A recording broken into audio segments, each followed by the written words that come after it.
Esta conferencia comenzará a grabarse. Hola, ¿qué tal? Bienvenidos otra vez al canal. Vamos a retomar la sesión número 2 del curso básico de la introducción a la API de Revit. Bueno, la clase pasada nos habíamos quedado en el desarrollo de un macro, el cual si yo de alguna manera corría y tocaba cualquier elemento de mi modelo, me iba a arrojar a través de un message box, un text dialog, una información correspondiente al objeto o al elemento que yo toqué, ¿no? Que yo seleccioné a través de la interfaz de Revit, ¿no? De alguna manera también había agregado estos dos botones de aceptar y cancelar y que no habíamos decidido qué funcionalidad iba a llevar esos dos botones. Es decir, si yo le doy a aceptar, no pasa nada. Si yo vuelvo a correr el macro, selecciono un objeto y le doy cancelar, tampoco pasa nada, ¿no? Entonces, el día de hoy vamos a ver temas relacionados a lo que son control de flujo, número 1, que es importante en cualquier sistema o lenguaje de programación. En Dynamo o en Grasshopper vienen dentro de los nodos algunas veces ese control de flujo. Muchas otras veces también nosotros lo realizamos con filtros, es decir, con algunos patterns o patrones que queremos comprobar por medio de booleanos, de resultados booleanos, true or false, si alguna condición es verdadera o falsa, ¿no? Y a través de esa condición que nosotros establezcamos, realizar o no una acción, ¿no? Es lo mismo aquí, solamente que la sintaxis es un poco diferente. Hay que construir ese control de flujo. Y bueno, el día de hoy, como ven, tenemos un nuevo modelo en el cual yo he modelado de manera random una losa, algunas columnas, un par de muros de diferentes tipos, incluso un curtain wall y algunos railings, ¿no? La idea es sacarle la funcionalidad de estos botones en primera instancia, es decir, ver qué pasa si yo construyo algún control de flujo, si coloco o acepto, por ejemplo, o presiono el botón aceptar o el botón cancelar,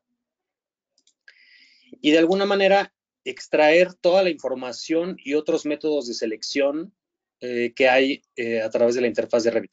Por ahora lo que vimos fue el método de selección. Si yo abro mi macro, que nos quedamos en la clase pasada,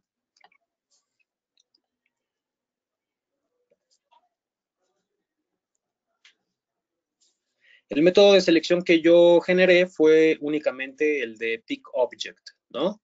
Es decir, si vemos aquí UI document class, ¿por qué? Porque estoy utilizando un método que proviene de la clase UIDoc. Es decir, aquí yo instancié una clase o llamé a una clase del tipo UIDocument, yo la llamé, hice una variable llamándola a través de su propiedad active UIDocument, ¿no? Pero esta clase de UIDocument tiene varias propiedades, entre las cuales está la clase selection. Una de sus propiedades es una clase llamada selection, que aquí justamente estoy colocando, ¿no? UIDoc.selection, es decir, UIDoc, estoy llamando a la clase que recién estoy llamando, estoy generando o entrando a uno de sus propiedades, que es selection, y dentro de esta propiedad estoy llamando a un método que se llama pickObject. Este método me pide, pues bueno, no nada más dos parámetros, me pide, en realidad me pide, no, sí me pide nada más el tipo de objeto y un prompt de un mensaje al usuario que va a salir en la barra inferior izquierda de la interfaz de Revit, que va a ser un prompt que le va a decir al usuario qué realizar cuando corra esta operación, ¿no? Pero vamos a ver cómo podemos seleccionar más objetos y cómo podemos construir una mejor rutina de alguna manera para utilizar el control de flujo, es decir, ¿qué pasa si yo quiero hacer una determinada acción y si esa determinada acción no se cumple? O digámoslo así, yo quiero hacer una determinada acción. Para yo poder hacer esa determinada acción necesito un par o una serie de condiciones. Si alguna de esas condiciones no se cumple, mi condición, digo, mi resultado final o mi acción no se cumplirá o de alguna manera se cumplirá, pero brindará un resultado diferente, ¿no? Entonces aquí lo que voy a hacer es justamente, aquí yo ya he instanciado la clase selection, porque además de ser una propiedad de la clase UIDocument, si yo selecciono aquí selection property, veo que es una clase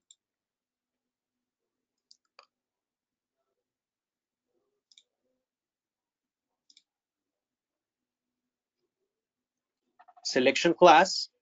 Yo puedo instanciar esa clase y generar acciones con ella, ¿no?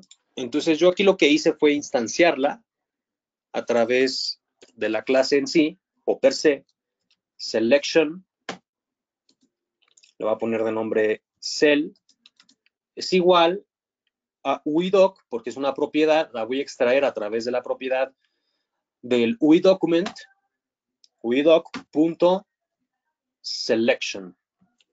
¿Ok? Es lo que he hecho, ¿no?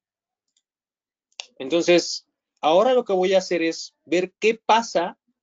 Ya tenemos dos botones. O sea, si yo le doy build a esto, dejo el macro como estaba. Si yo vengo aquí y lo corro, por ejemplo, yo selecciono esto, me va a aparecer la información que estoy mostrando por pantalla, es decir, que estoy almacenando en este task dialog. Pero también yo agregué dos botones. ¿Qué pasa con estos dos botones? ¿Para qué me sirven? O sea, si le doy a aceptar, pues pasa lo mismo que si le doy cancelar. Vamos a ver el control de flujo, es decir, ¿qué pasa si yo, además de extraer esa información de primera instancia, si yo decido continuar con el macro, dándole clic en el botón continuar o cancel, o bueno, de alguna manera OK o cancel, ¿qué pasa, no? Entonces, una vez que tenemos ya construido todo este código, lo que voy a hacer es justamente entrar en la cuestión de control de flujo. Por ejemplo, con un if, abro paréntesis, yo aquí lo que le voy a decir es if result, es decir, si el resultado es igual al task dialog result.ok, es decir, si el usuario lo que hizo al momento de que se le abrió el message box o el task dialog, presionó el botón OK, entonces yo quiero que pase algo o que el macro haga algo. En este momento lo que quiero es que, pues, por ejemplo, el task dialog lo que va a hacer es, de aquí no voy a instanciar una clase, no voy a utilizar este objeto que ya tengo construido, al cual yo llamé TSK. Aquí simplemente voy a llamar a la clase task dialog.show, en el método .show, y aquí le voy a poner success, o de alguna manera mejor le voy a poner acción completada, y en el otro, este es el título de mi task dialog. Lo que voy a hacer ahora es poner a lo mejor algún otro parámetro de mi elemento, ¿no? Por ejemplo, elemento punto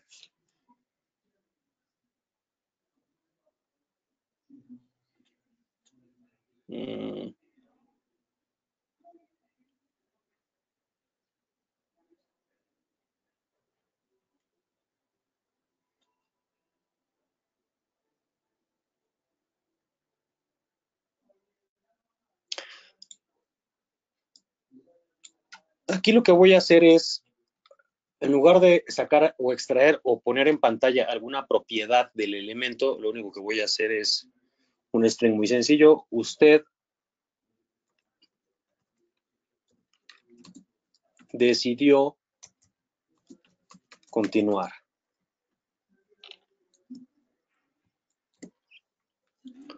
Si el resultado, es decir, si el usuario al momento que le apareció el task dialog continuó mediante el botón OK, entonces esta acción va a suceder. Va a aparecer nuevamente un task dialog, independiente de este, va a aparecer otro nuevo task dialog, el cual va a tener un título que se llame acción completada y va a mandar un mensaje o un main instruction que va a contener este mensaje que dice usted decidió continuar.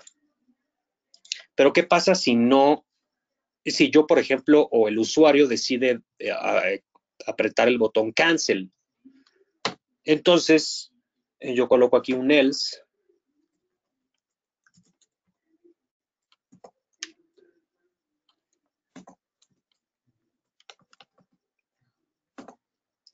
Y aquí lo que voy a poner es un task dialog. Task.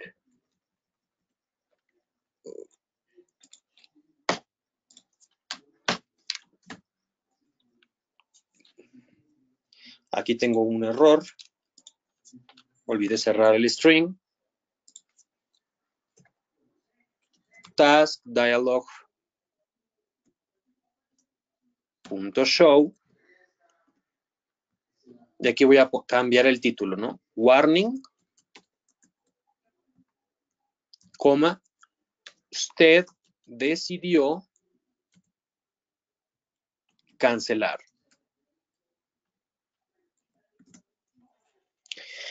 De alguna manera aquí lo que estoy diciendo es, bueno, aquí, como les había dicho, es bueno documentar. Aquí yo lo que estoy haciendo es realizar la indicación o interacción con el usuario para seleccionar un elemento del documento a través de el método widop.selection, que aquí .pickObject, etcétera. Como ya instancié mi clase selection, aquí lo que puedo hacer es corregir esto y ponerle cell, que es lo mismo a selection, widop.selection.pickObject. Aquí ya está, del tipo elemento. Voy a mostrar en la interfaz un prompt. Bueno, voy a extraer toda esta información. Aquí le voy a poner información extraída, ¿no? Mostrada en un string. Luego aquí voy a poner creación de un objeto tipo task dialog y modificar sus propiedades. Y aquí voy a poner control de flujo a través del resultado de la decisión del usuario. ¿Ok? De alguna manera aquí estoy haciendo un control de flujo para ver qué pasa, es decir, si yo ya le estoy mostrando un task dialog al usuario en la interfaz, dándole como opción apretar el botón OK o el botón cancel, ¿no? Si el usuario aprieta el botón OK, es decir, si el resultado, es decir, si el resultado de la acción del usuario al apretar estos botones es igual al OK, es decir, es igual al resultado que es OK, entonces el task dialog va a mostrar esta información. Y si es distinto, es decir, si no es igual a OK, es decir, que es cancel, entonces va a mostrar este mensaje, ¿no? Yo voy a compilar mi macro y lo voy a correr. Por ahora voy a seleccionar, por ejemplo, este piso. En sí me sigue de alguna manera mostrando ciertos datos de ese elemento. Si yo le doy a aceptar al botón, ahora veo que me sale un segundo task dialog que me dice, usted decidió continuar. Y si yo hago el proceso inverso, es decir, lo corro, toco por ejemplo esta columna y le doy cancelar, ahora me va a decir, usted decidió cancelar, ¿no? Entonces aquí de alguna manera estoy aplicando de alguna manera muy básica un control de flujo, ¿no? Ahora, ¿qué pasa? Ahora yo estoy extrayendo datos de un solo objeto. Es decir, estoy utilizando este método de selección a través de la clase selection, que es pickObject. Si yo me regreso aquí a la API y busco la clase selection y veo sus métodos, voy a tener varios métodos. Uno de los métodos que estoy utilizando es pickObject, aquí está, pero también puedo utilizar, por ejemplo, pickElementsByRectangle. Este pickElementsByRectangle me va a permitir hacer una ventana de selección común y corriente en Revit, ¿no? Algo similar a esto, ¿no? Ahorita yo he estado seleccionando mediante un clic, un solo clic. Pero ¿qué pasa si yo quiero seleccionar varios elementos a la vez? Con una ventana de selección es más sencillo, ¿no? Entonces vamos a ver cómo podemos interactuar con esos métodos de selección que ahora requiero yo para seleccionar múltiples elementos, ¿no?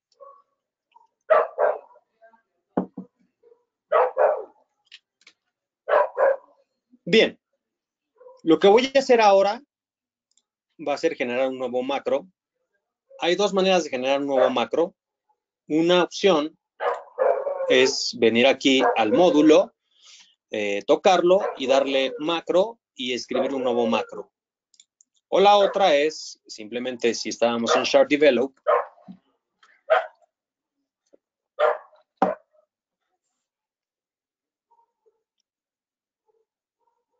simplemente acabando este método, generar uno nuevo de tipo public void. Por ahí les vuelvo a dejar los recursos de aprendizaje para el lenguaje de programación C# para ver los tipos de métodos y su nivel de publicación, es decir, si son públicos, si son privados, qué es un void, qué tipo de datos regresa, etcétera, ¿no? Prácticamente aquí lo que estamos haciendo es instanciar o generar un nuevo método público que cualquiera puede acceder y, es decir, estamos generando un nuevo comando o un nuevo macro y es de tipo void, es decir, este macro pues siempre va a ser void porque no me regresa nada en sí en cuanto a la programación más que una acción, ¿no? Es de tipo vacío. Este macro va a desarrollar ciertas acciones, pero no me va a regresar como resultado o como objeto o como output un tipo de dato en específico, ¿no? Entonces, yo les invito a ver los tipos de métodos, los tipos de objetos que hay en C# en los links que les voy a estar dejando a continuación en la descripción del video. Y bueno, aquí le voy a llamar public void y a este macro le voy a llamar selección múltiple, filtrada. Es decir, selección múltiple, nada más. Enter, abro corchetes. Si yo le doy build solution y cierro mi Sharp Develop, veo que ahora en mi módulo tengo dos macros, ¿no? Además del Hello Revit, tengo este también, ¿no? Que prácticamente hubiera sido lo mismo si yo aquí le doy macro y escribo el nombre del macro y le doy OK, ¿no? Es prácticamente lo mismo, ¿no?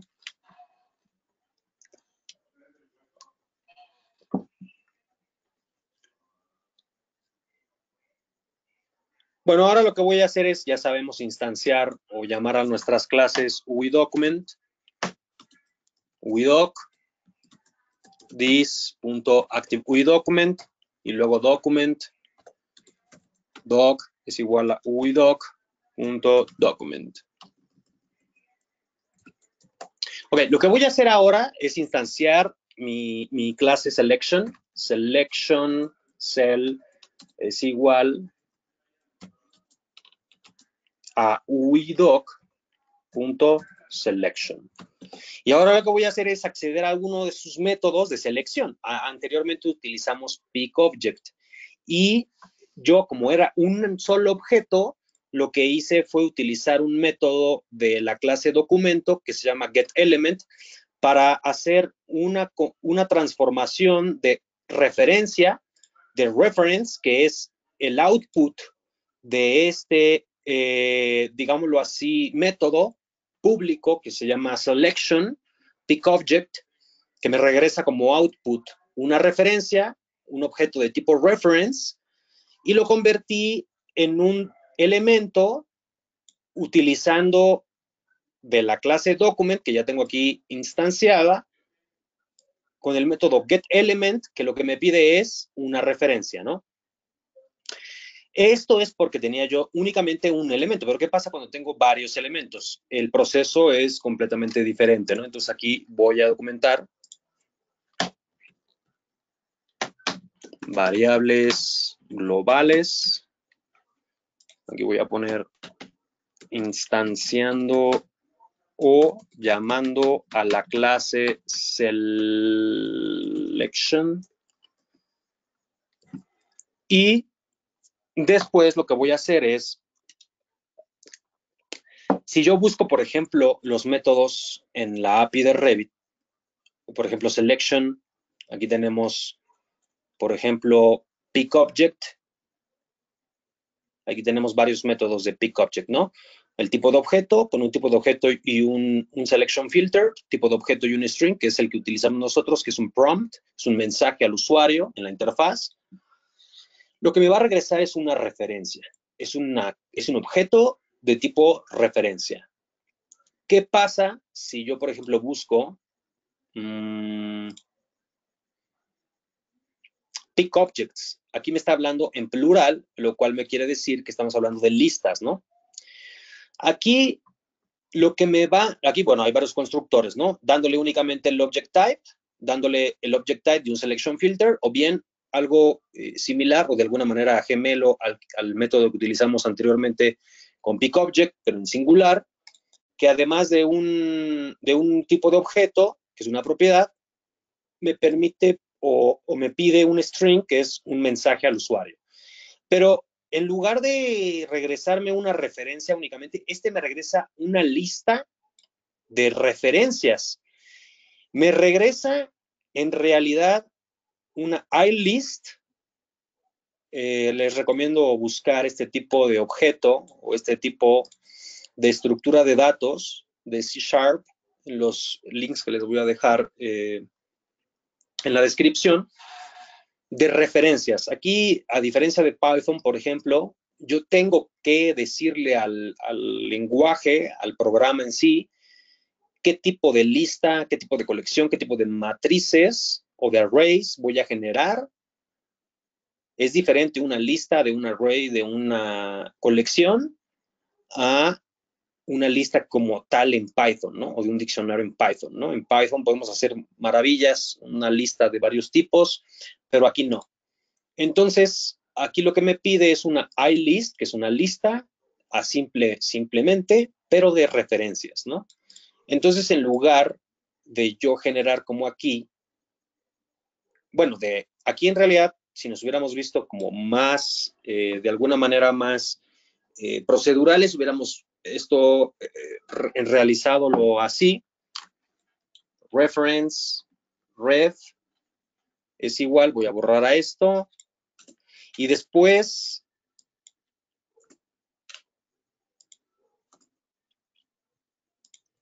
todo este objeto, convertirlo en un elemento. ¿Cómo? Pues bueno, instanciando una clase o llamando a la clase element, que va a poner element, es igual a doc, punto get element, y aquí le voy a incorporar el parámetro de ref. Esto lo voy a poner en, esto lo voy a poner en comentado. Voy a compilar. No nada más compilo el macro que acabo de generar, sino también todos los macros o los métodos que yo tenía en este módulo, ¿no? De alguna manera aquí lo que yo hice fue separar los procesos. Aquí, bueno, yo a través o per se, el output de este método pickObject es una referencia. Entonces aquí yo lo que hice fue llamar a la clase referencia, almacenarla en una variable que se llama refe. Como la obtengo? Llamando al método pickObject que proviene de la clase selection, que aquí ya instancié yo previamente. Y posteriormente, en otra línea más abajo de código, lo que hice fue instanciar de nuevo o llamar a la clase element, almacenarla en esta variable y obtenerla por medio del método getElement de la clase document, ¿no? Y dándole como parámetro este objeto que yo acabo de obtener, ¿no? De alguna manera, si nosotros nos ponemos a, de alguna manera, a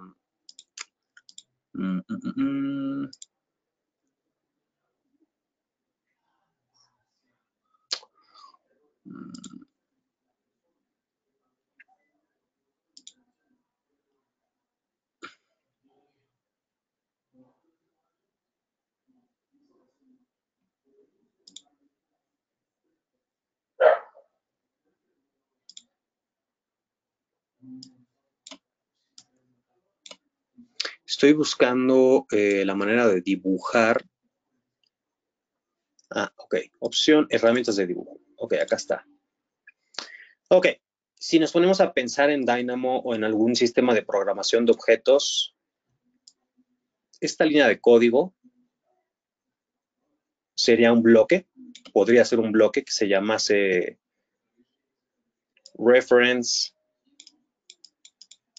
by pick object, etcétera. Aquí me va a pedir de output quizá una clase de selección que yo podría obtener a través de otro nodo.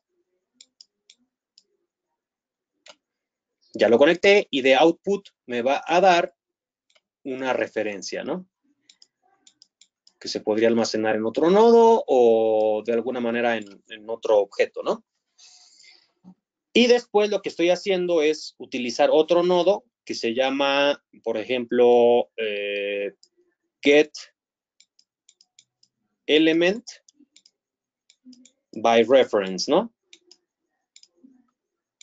De algún lado tengo un input que me va a pedir una referencia, quizá un documento, porque aquí lo que me está pidiendo es el documento, entonces también le voy a poner aquí el documento, que va a venir a lo mejor de otro nodo, que es el documento, y este documento lo voy a conectar aquí, y de output me va a dar un elemento, ¿no? Digámoslo así, desenvolviendo el proceso en un sistema de nodos sería más o menos algo así. Ok, entonces, si yo, por ejemplo, lo que hago es decirle de una vez elemento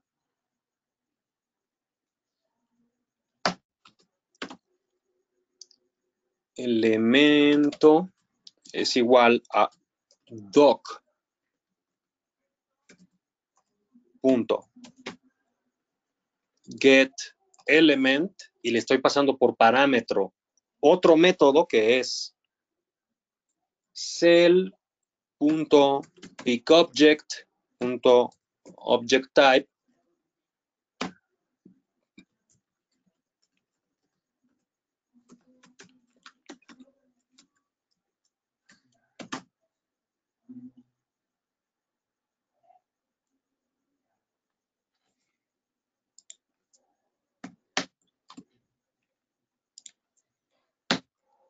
de tipo element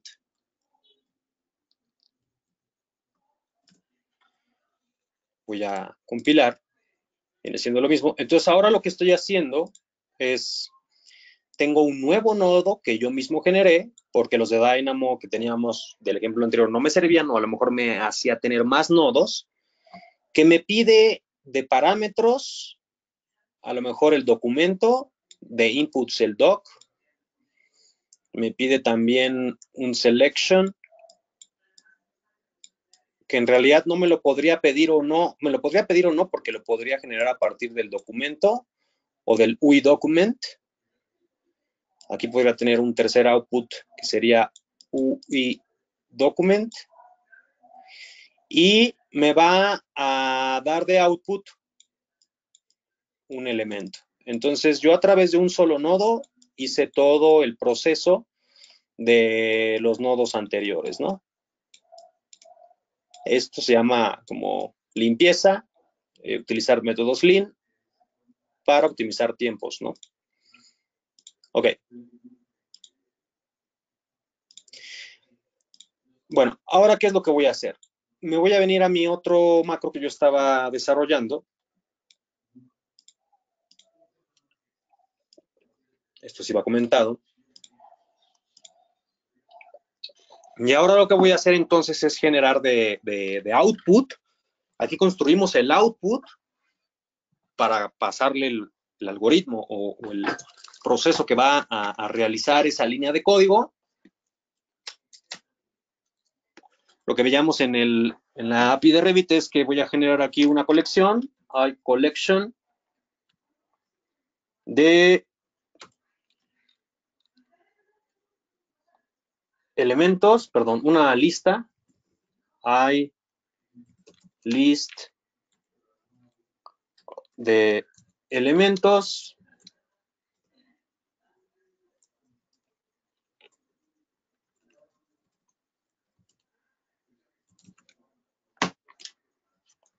que se va a llamar elementos seleccionados. Y lo que voy a hacer es utilizar mi objeto de selection, que se llama cell.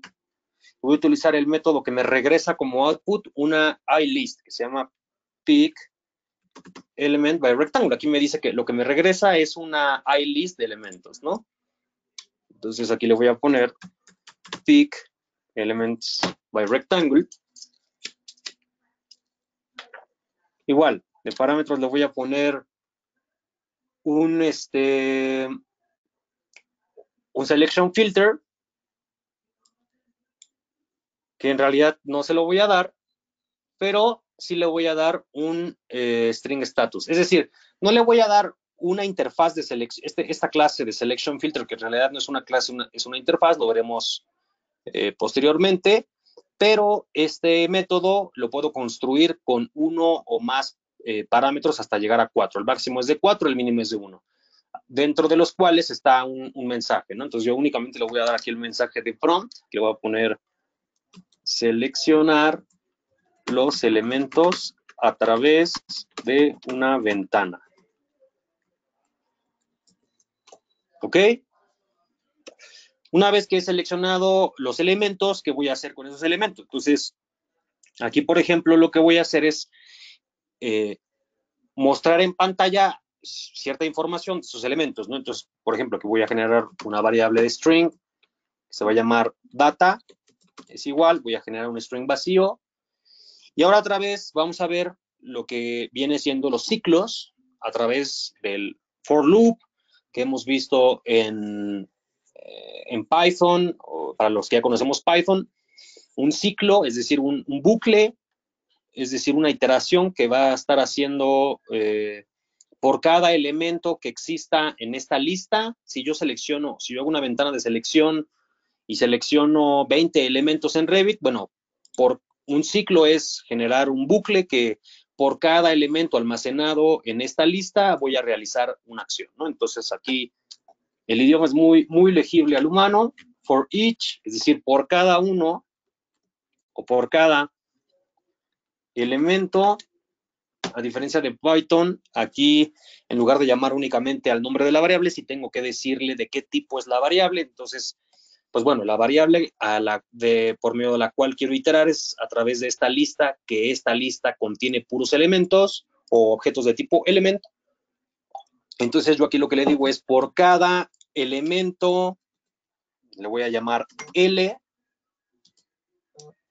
en la lista elementos seleccionados. Ahora lo que voy a hacer es alimentar este string de data. Data es más igual a L.category.name más L.name.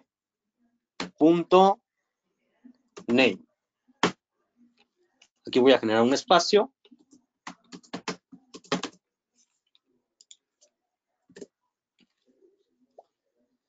Si recordamos nuestra clase nuestra clase pasada, si nos vamos a la clase element, y yo busco dentro de sus propiedades category es una clase.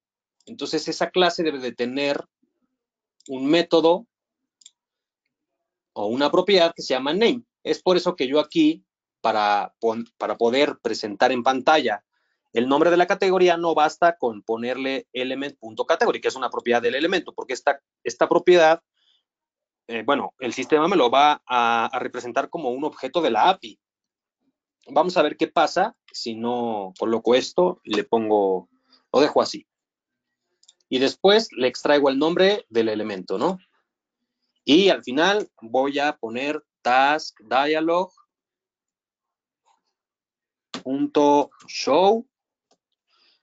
Aquí me faltó hacer un nuevo renglón.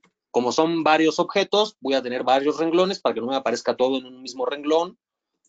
Environment.newline.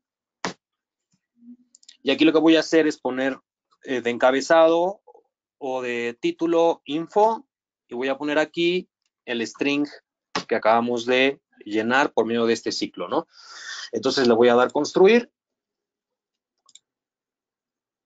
Voy a venir a correr mi macro, le doy run, me dice aquí abajo seleccionar los elementos a través de una ventana, yo los voy a seleccionar y vemos que como, me está dando una lista enorme de datos.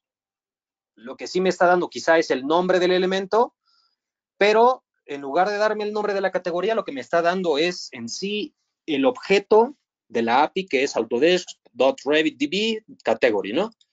Que si yo, por ejemplo, le doy clic en la clase category, aquí mismo me dice que es por ejemplo, está dentro del namespace autodesk.revit.db y la clase se llama category, ¿no? Es por eso que el task dialog me lo está mostrando así, ¿no? Pero yo quiero que esto sea legible al ser humano, ¿no? Entonces, como category es otro elemento dentro de Revit, yo lo que puedo buscar es la propiedad name, y la propiedad name me regresa un string. Eso ya es visible al ser humano, ¿no? O legible de alguna manera, ¿no? Entonces aquí lo que voy a hacer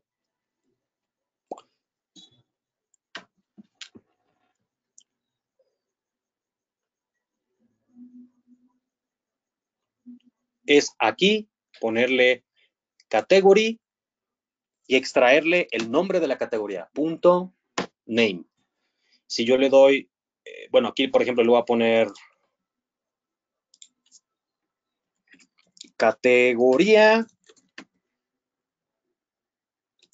más esto, más espacio, más nombre elemento, más esto, ¿no? De alguna manera va a ser un poco más legible, ¿no? Entonces voy a correrlo, voy a hacer una ventana, y aquí me dice ahora sí, categoría walls. nombre del elemento y ya me da su nombre del elemento. Curtain wall, curtain panel, etc. Está haciendo iteraciones por cada elemento que yo seleccioné en mi ventana de, pues de selección, ¿no?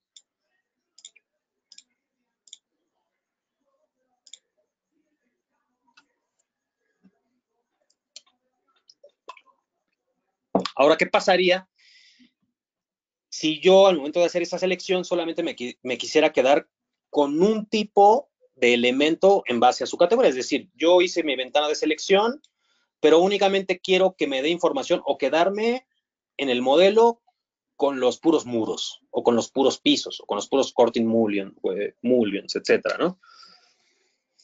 Entonces aquí lo que voy a hacer es borrar esto.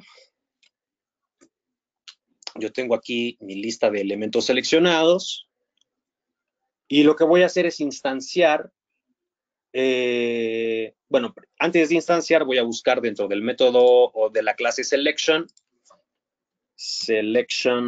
class, un método que se llama setElementIDs. Aquí está.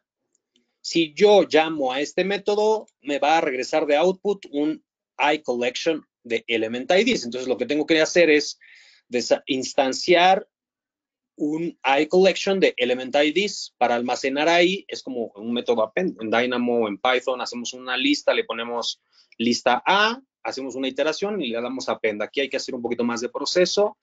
Entonces, aquí lo que voy a hacer es iCollection. Aquí tenemos que decirle de qué tipo va a ser la lista, porque al final son listas. Una colección de element ID, que no es lo mismo que el elemento.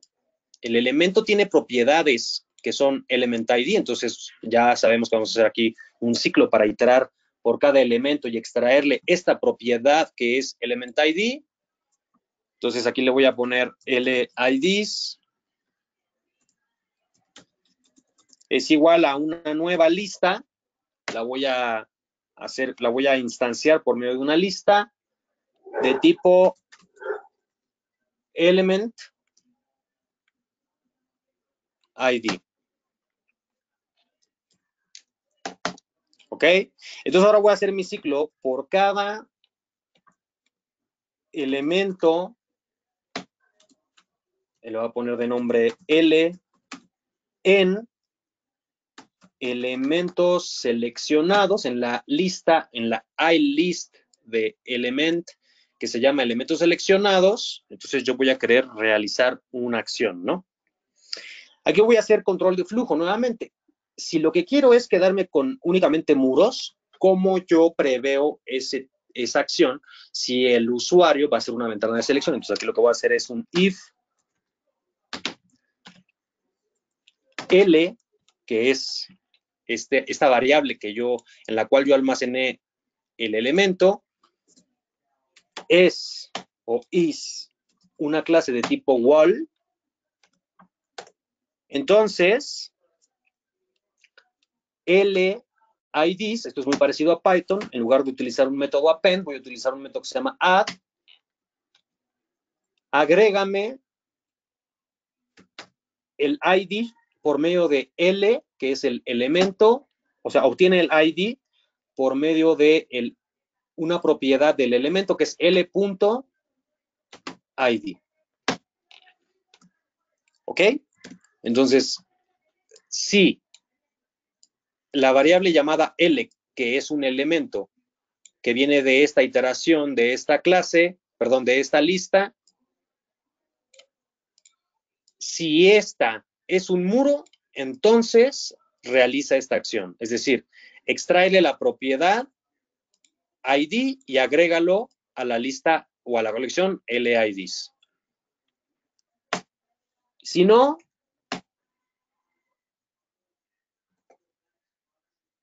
no hagas nada.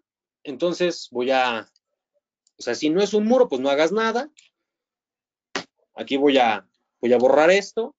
Más adelante veremos cómo, de alguna manera, si no tenemos muros en nuestro modelo, cómo hacer esa gestión de errores con try catch, pero por ahora lo voy a dejar así.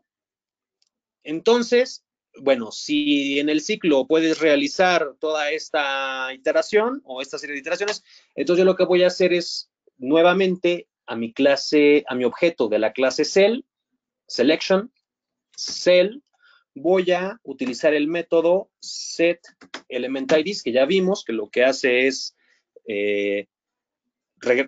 a través del método setElementIDs, yo le tengo que dar como parámetro una iCollection de elementIDs, que ya la tenemos arriba. Le voy a poner aquí LIDs para que únicamente me mantenga en la interfaz de usuarios seleccionados los elementos del tipo wall, ¿no? Entonces yo aquí le voy a dar build. Voy a cerrar. Y vamos a ver qué pasa. Entonces, si yo corro la rutina, voy a seleccionar todo esto. Vemos que únicamente me seleccionó, a pesar de que yo hice una ventana de selección, únicamente los elementos de tipo muros. Si yo le doy HI, pues únicamente tengo los muros. Es una manera de hacer un filtro de selección cuando tenemos muchos elementos y estamos modificando cosas y queremos seleccionar muros o de alguna otra categoría. Por ejemplo, si yo aquí le cambiara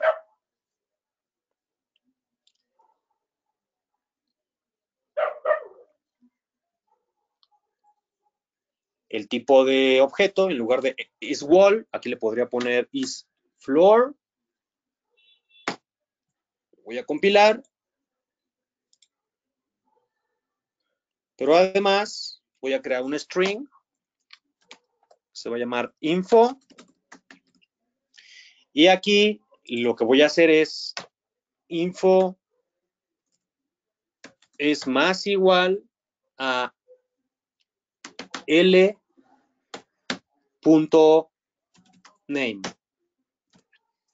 Es decir, si el elemento es floor, entonces para yo poder hacer que jale el método setElementIDs, le tengo que dar una lista o una colección de LIDs. Entonces aquí extraigo el element ID por medio de la propiedad .id del elemento, lo agrego a la colección, pero además también, como estoy iterando por cada elemento, puedo extraer la propiedad name y de alguna manera la estoy integrando en este string vacío que yo generé. Es muy similar a las listas vacías que hacemos en Python.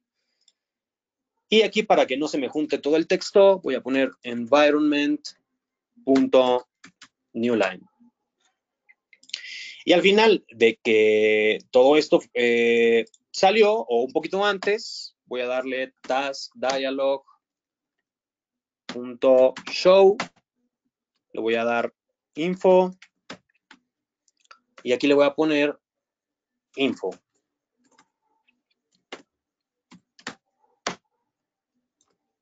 Voy a compilar. Ahora nada más tengo un floor. Voy a copiarlo.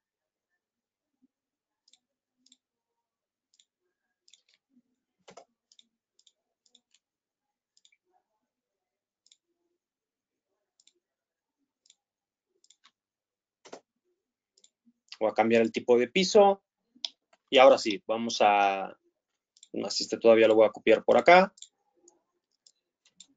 Aquí copié varios. Ok. Entonces ahora voy a hacer mi ventana de selección. Voy a seleccionar todo esto. Y ahora me va a dar, bueno, seleccionaste un generic floor de tipo 400, otro de este, otro de este, otro de este. Yo le voy a dar cerrar. Y listo, ¿no? Se me quedan seleccionados. Y ya con esto ya puedo hacer edición, ¿no? Mucho más fácil, ¿no? En lugar de estar filtrando o de estar apagando, etcétera, si quiero hacer modificaciones, pues es mucho más sencillo, ¿no? Bueno, amigos, espero que les haya servido el video número 2 de la clase de Introducción a la API de Revit. Hasta la próxima.